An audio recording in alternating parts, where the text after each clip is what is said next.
आपकी क्या तैयारियां हैं? मेरी भी इच्छा है, मेयर रहा हूँ, मेरी भी इच्छा है कि इस बार विधानसभा में मुझे मौका मिलना चाहिए। किस सीट से ताल ठोक रहे हैं? तो इस बार मेरी इच्छा है कि मसूरी से जो है पार्टी से अनुरोध करेंगे कि पार्टी हमें टिकट दे। और लेकिन सर, मसूरी विधानसभा जो है जोशी जी का गढ़ माना जाता है। भारतीय जनता पार्टी सुनील उनियाल गामा को टिकट देगी, सुनील उनियाल गामा भी जीतेगा और ऐतिहासिक वोटों से जीतेगा। भाजपा आपको ये कहती है कि मसूरी छोड़कर कोई और सीट, तो आप किसको चुनेंगे? देखिए, भारतीय जनता पार्टी का जो आदेश होगा। नए परिसीमन में तो काफ़ी कुछ बदलाव आ जाएंगे, तो यहाँ पर भी उसका बहुत असर पड़ेगा। बहुत अच्छा रहेगा उसका भी। मुझे लगता है कि देहरादून में भी जो है हमारी 5-7 सीटें बढ़ेंगी।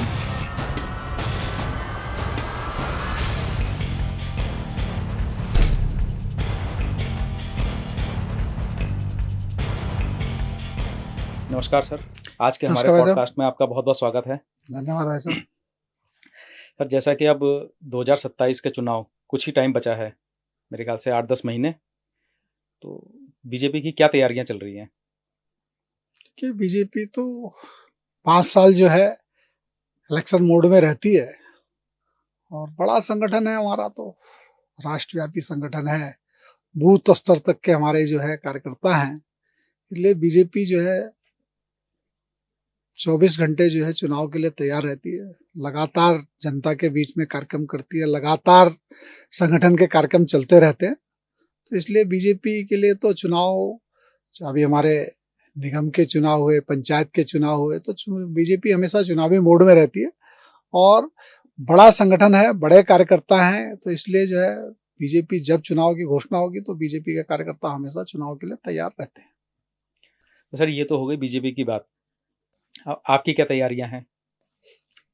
देखिए, मैं भी एक भारतीय जनता पार्टी का कार्यकर्ता हूँ, मेरी भी इच्छा है, मेयर रहा हूँ, तो मेरी भी इच्छा है कि इस बार विधानसभा में मुझे मौका मिलना चाहिए। तो इसलिए मैं भी तैयारी कर रहा हूँ और पार्टी का आदेश होगा तो जरूर चुनाव लड़ेंगे।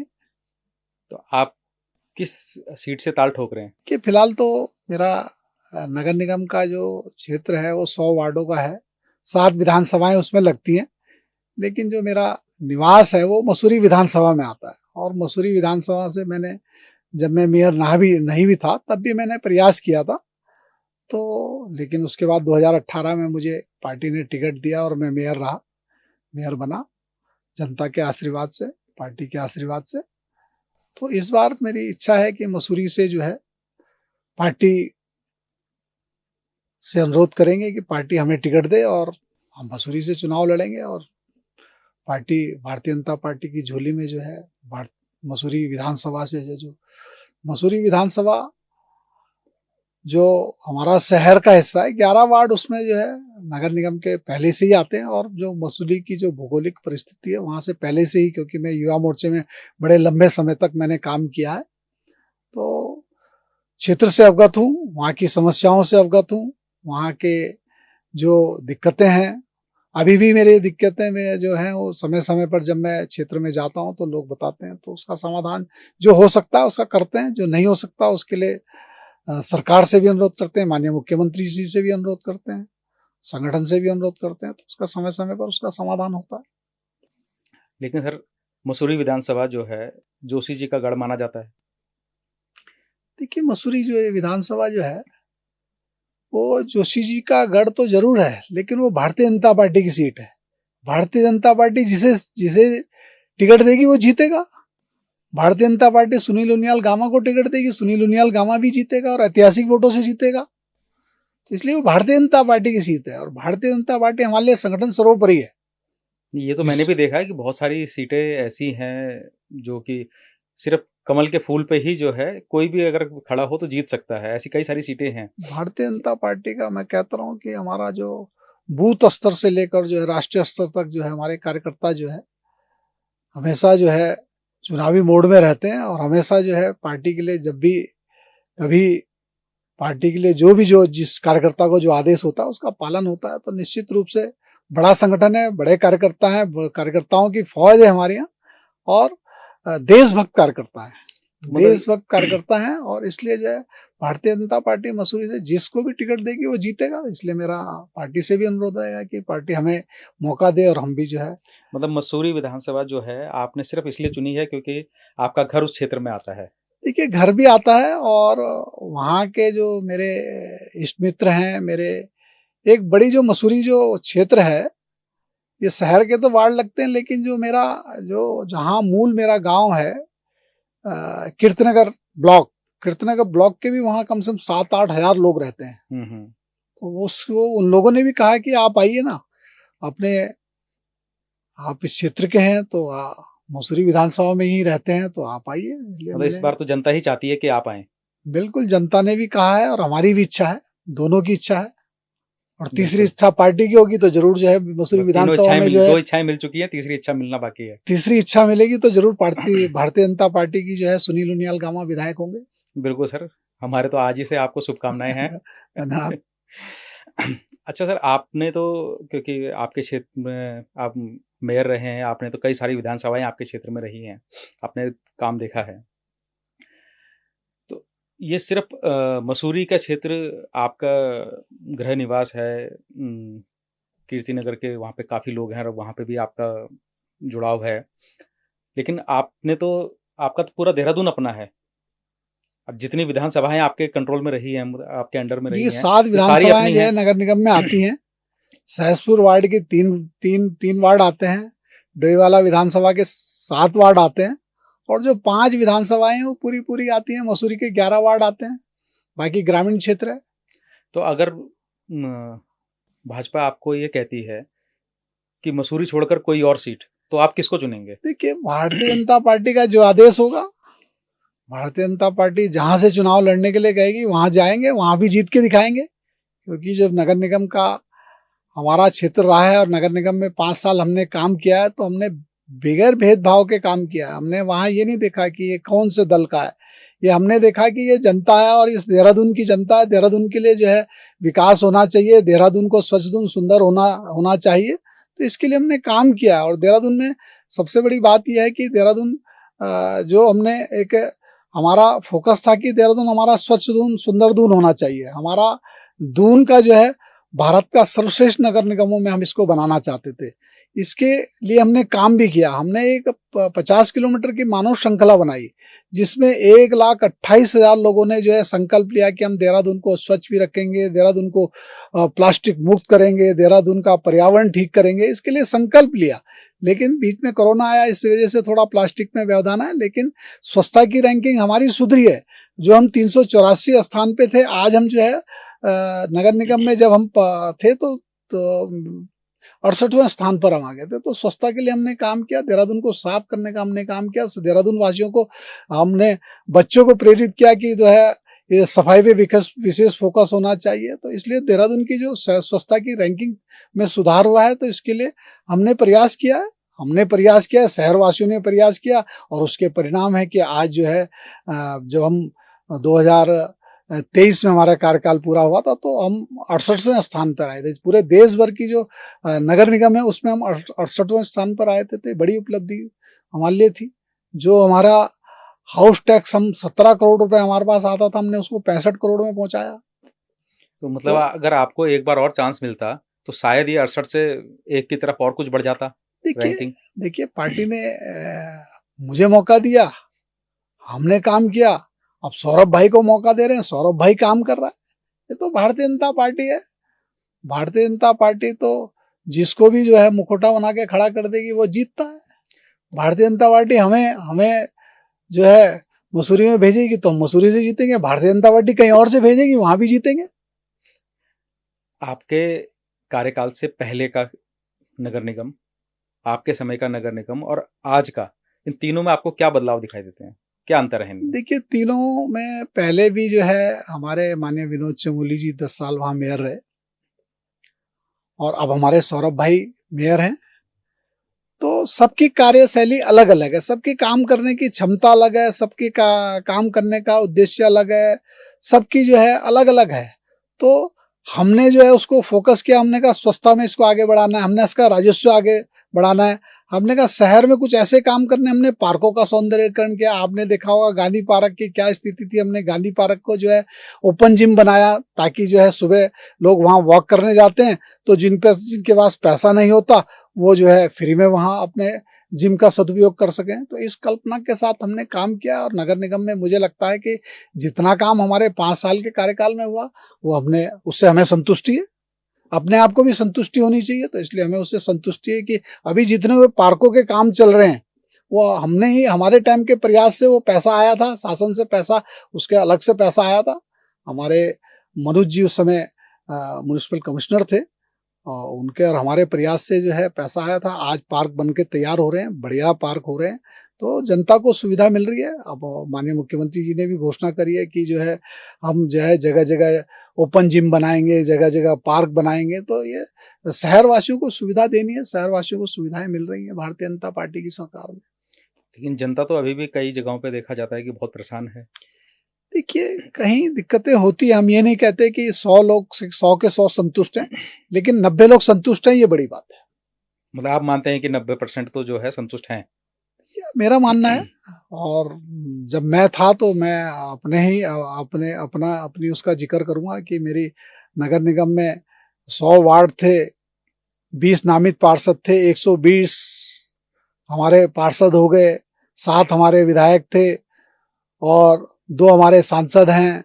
बाकी जितने हमारे राज्यसभा के सदस्य वो भी इसके सदस्य होते हैं। तो इतना बड़ा निगम था, लेकिन 5 साल के निगम में हमारी 14 बोर्ड बैठक हुई। 14 बोर्ड बैठकों में शांतिपूर्वक बोर्ड बैठक हुई, सब पे विकास की चर्चा। हमने कहा भैया शहर के विकास के लिए कोई राजनीति नहीं, इसीलिए दलगत भावना से उठकर हमने काम किया, और उसका परिणाम है कि 14 बोर्ड बैठकें शांतिपूर्वक निपटी। 5 साल के कार्यकाल में कोई हड़ताल नहीं हुई, ये बड़ी उपलब्धि है। अच्छा, आपने अभी थोड़ी देर पहले एक चीज़ बोली थी कि आप प्लास्टिक मुक्त करना चाहते थे देहरादून नगर निगम को, लेकिन वो कोरोना की वजह से शायद नहीं हो पाया।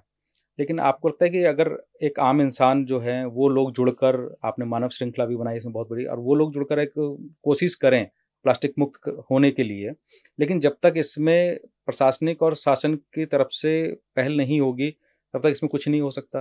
प्रशासन की तरफ से ही उतनी वो है, लेकिन जनता इसको जब तक स्वीकार नहीं करेगी कि हम जो है प्लास्टिक का प्रयोग नहीं करेंगे, तब तक ये काम सफल नहीं हो सकता। हमारे जब हमने इसका अभियान चलाया था तो हमने लगातार 3 महीने जो है इसमें स्कूलों के बच्चों को भी, वहाँ स्कूलों में गए, बच्चों को भी समझाया।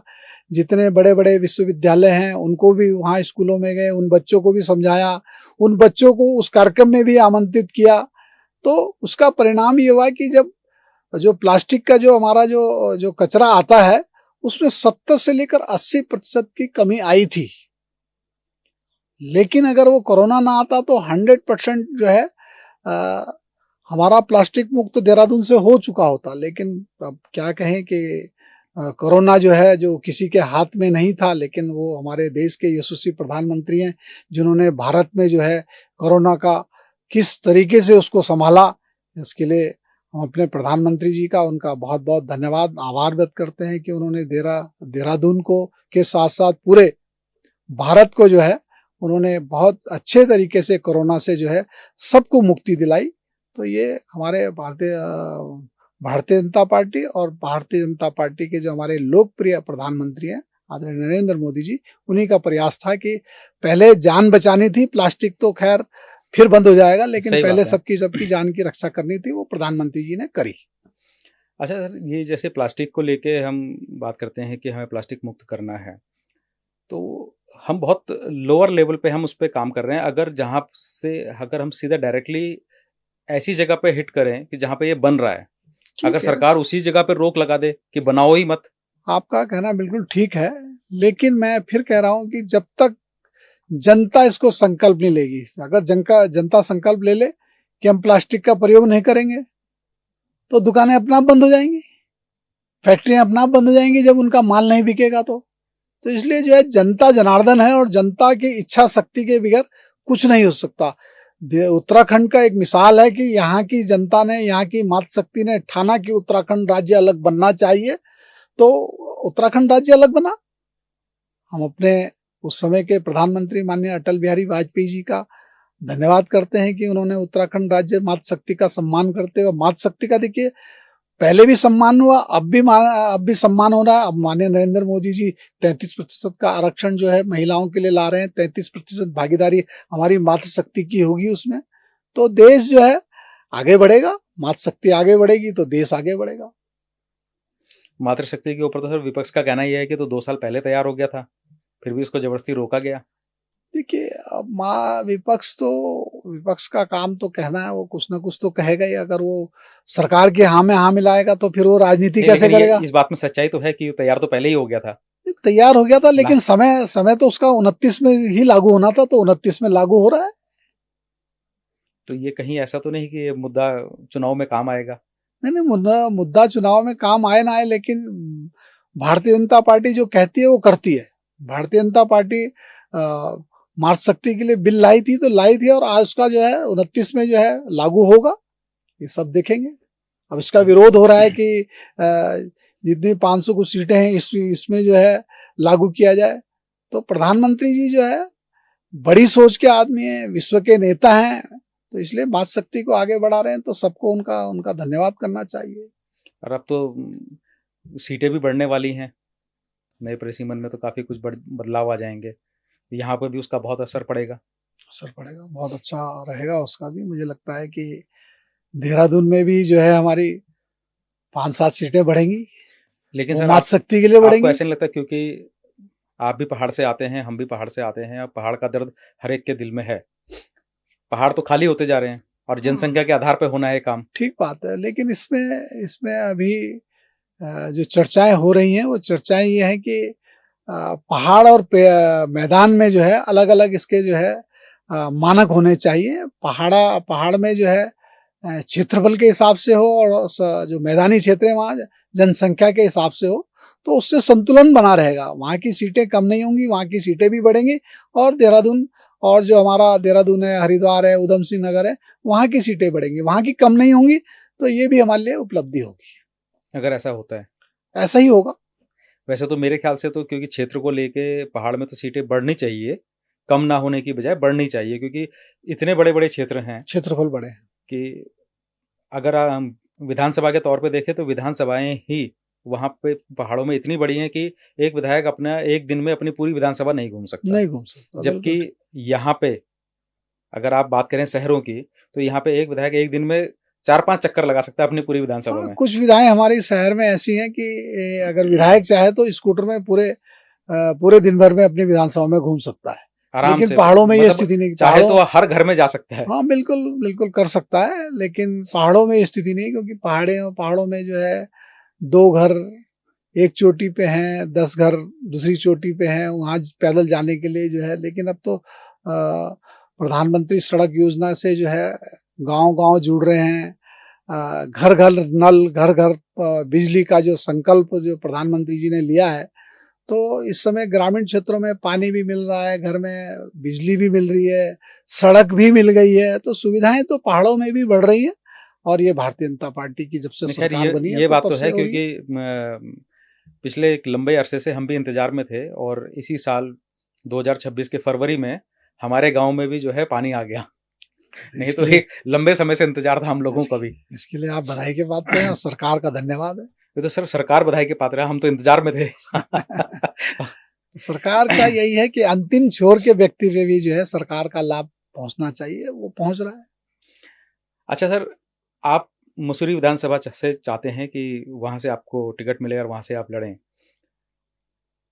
आपको ऐसा क्या लगता है कि वहां पे आप क्या ऐसा बदलाव करेंगे कि जो वहां की जनता चाहेगी कि जोशी जी ना हो के आप आए?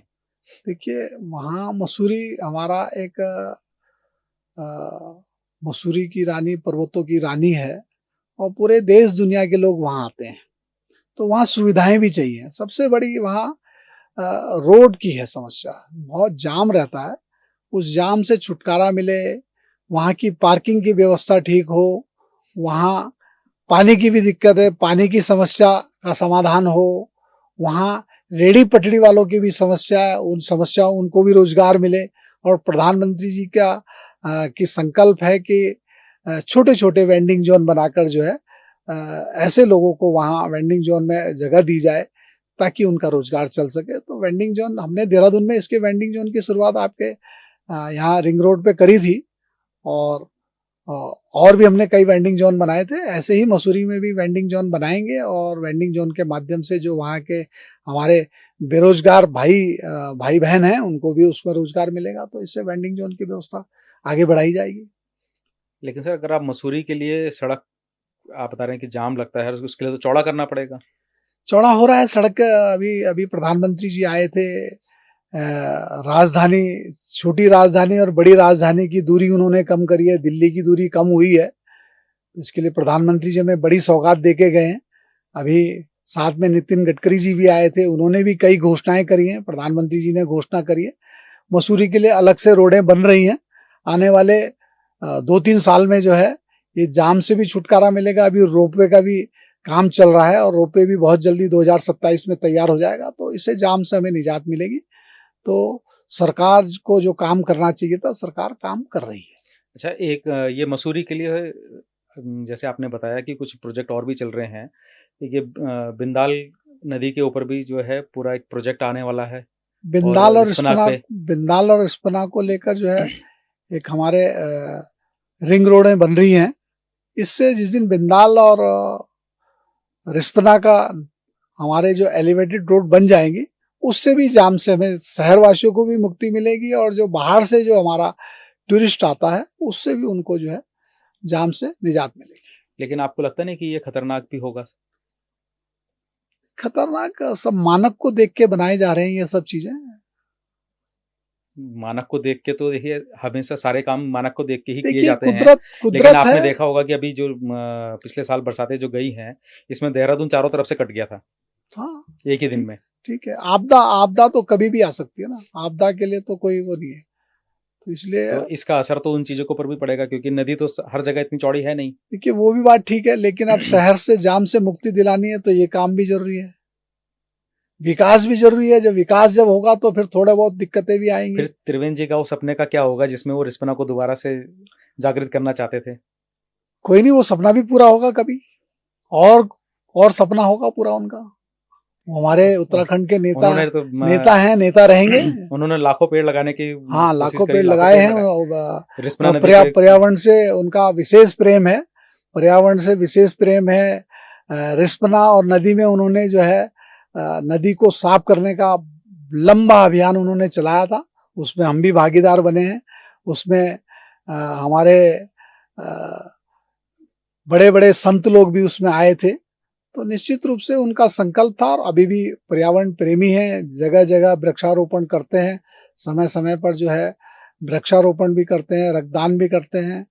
तो उनका प्रकृति प्रेमी है, तो इसलिए जो है उनका। लेकिन आपको नहीं लगता कि जैसे ही एलिवेटेड रोड बनेगी इससे उनका एक सपना तो कोई नहीं, सपना हो जाएगा?